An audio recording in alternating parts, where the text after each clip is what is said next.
একবারের কথা, শান্তির এক ছোট্ট গ্রামে টিনটিন নামের এক ছেলেখুটি থাকত। সে ছিল খুব কৌতূহলী আর বন্ধুত্বপূর্ণ। টিনটিনের সবচেয়ে প্রিয় জায়গা ছিল গ্রামটার পাশের বড় জাদুর বাগান। এই বাগানে সব গাছ ছিল কথা বলা। গোপাল আম গাছ, রূপা রোজ গাছ, টুটি তরমুজ লতা, সবাই হাসত, কথা বলতো আর গান গাইত।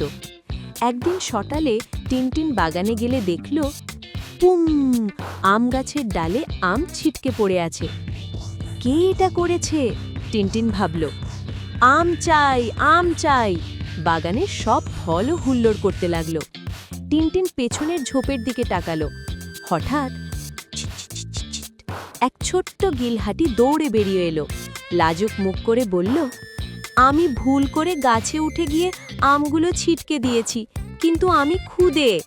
টিনটিন হেসে বলল, ও, কি হবে যদি আমরা সমস্ত ফলগুলো ভাগ করে নিই? আম তোমার আর তরমুজ আমার। সবার সাথে মিলেই তারা মজা করে খেতে লাগলো। গোপাল গাছ গান গাইতে লাগলো, রোজ গাছ মিষ্টি সুবাস ছড়ালো, আর টিনটিন ও গিলহাটি হাসতে হাসতে খেলল।